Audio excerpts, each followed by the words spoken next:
ప్రైజ్లో దేవుని నామమునకు మహిమ కలుగునుగాక. మహాగణుడైన యేసయ్య నామం పేరిట మీ అందరికీ ప్రత్యేకమైన వందనాలు తెలియజేస్తూ ఉన్నాను. ప్రార్థన. నిరంతర స్తోత్రార్హుడా నీకు వందనాలు ప్రభువా. ఈ ఉదయకాల సమయం ముందు నీ వాక్యము ద్వారా మేము ఆదరింపబడగలిగే కృపను మాకు దాయిచ్చే తోడై ఉండండి. యేసయ్య నామమును అడుగుచున్నాము తండ్రి, ఆమేన్. ఈ ఉదయకాల సమయాన దేవుని వాక్యంలోనికి మనం వెళ్దాం. 119వ దావీదు కీర్తన 147వ వచనాన్ని మనము చదువుకుందాం. తెల్లవారక మునిపే మొరపెట్టుతని నీ మాటల మీద నేను ఆశ పెట్టుకొని ఉన్నాను. తెల్లవారక మునిపే మొరపెట్టుతని, కానీ నీ మాటల మీద మాత్రమే నేను ఆశ పెట్టుకొని ఉన్నాను.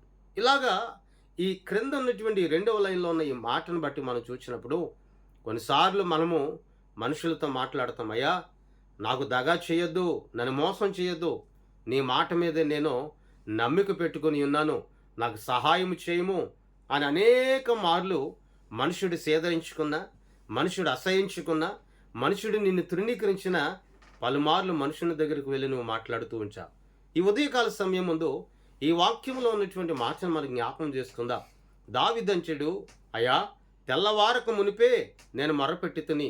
నిజమే, క్రొత్త నిబంధన గ్రంథంలో కూడా చూసినప్పుడు యేసుక్రీస్తు ప్రభులు వారు పెందలకడనే లేచి మొర్రపెట్టినట్లుగా మార్కు సువార్తలో చూస్తూ ఉన్నాం. నిజమే కదా, పెందలకడనే లేచి మొర్రపెట్టే అనుభవం అనేది నీలో ఉంచే శ్రమైనను, కష్టమైనను, దుఃఖమైనను, ఆవేదనలైనను ఏమి కూడా నీ దగ్గరకు, నీ సమీపానికి రావు.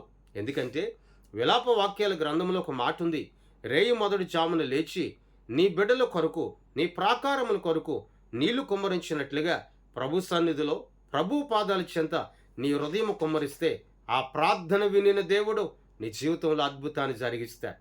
దావీదు తెల్లవారక మునిపే అతడు లేచి మొరపెట్టి ఉన్నాడు గనుక దావీదును దేవుడు బహుగా ఆశీర్వదించాడు, దీవించాడు. ఈ రోజున నీలో తెల్లవారక మునిపే లేచి, పెందలెక్కడనే లేచి ఆయన మొరపెట్టే అనుభవం అనేది నీలో ఉండాలి. 2వ మాట ఇక్కడ అంచాడు, నీ మాటల మీద నేను ఆశ పెట్టుకుని ఉన్నా. నువ్వు దేవుని మాట మీద నువ్వు ఆశ పెట్టుకుని నువ్వు జీవించు. దేవుని మాట ద్వారా నడిపించబడు, దేవుని వాక్యం ద్వారా నడిపించబడు.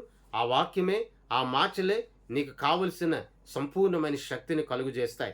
మరి ఈ రోజున నువ్వు ఏ మాట మీద, ఎవరి మాట మీద ఆశ పెట్టుకుని ఉన్నావు? లోకంలో ఉన్న వారి మాటల మీద, లేక నీ స్నేహితుల మాటల మీద, నిన్ను మోసం చేసే వారి యొక్క మాటల మీద, నిన్ను మాయలోనికి నడిపించే వారి యొక్క మాటల మీద, ఏ మాటల మీద నువ్వు ఆశ పెట్టుకుని ఉన్నావు? ఈరోజు నువ్వు ఆలోచించు. ఈ రోజున నీవు ఆలోచించుచున్న నా దేవుని యొక్క వాక్కు మాయపరిచేది కాదు, మోసపరిచేది కాదు. ఆ మాటల మీద నువ్వు ఆశ పెట్టుకుని నువ్వు నడిపించబడు. నా దేవుడు నిన్ను, నీ కుటుంబాన్ని కూడా బహుగా దీవించి ఆశీర్వదిస్తాడు. ఈ వాగ్దానం నీ జీవితంలో నీరు కట్టి ఫలించునుగాక. ప్రేమమయా నీకు స్తోత్రాలయ్యా. ఈ ఉదయకాల సమయాన ప్రత్యేకముగా నీ మాటలు విని, నీ మాటలు ప్రభు జ్ఞాపకము చేసుకోవడానికి కృపను మాకు దయచేయండి. వినిన ప్రతి మాట మా హృదయంలో నీరు కట్టి ఫలించునుగాక. ఆదరించండి, బలపరచండి, శక్తిని దయచేయమని, తోడయుండమని యేసయ్య నామమున అడిగి వేడుకొనుచున్నాము తండ్రి, ఆమేన్. దేవుని సన్నిధి మీ అందరికీ సదాకాలం తోడయుండి నడిపించునుగాక, ఆమేన్. మీ అందరికీ వందనాలు తెలియజేస్తూ ఉన్నారు.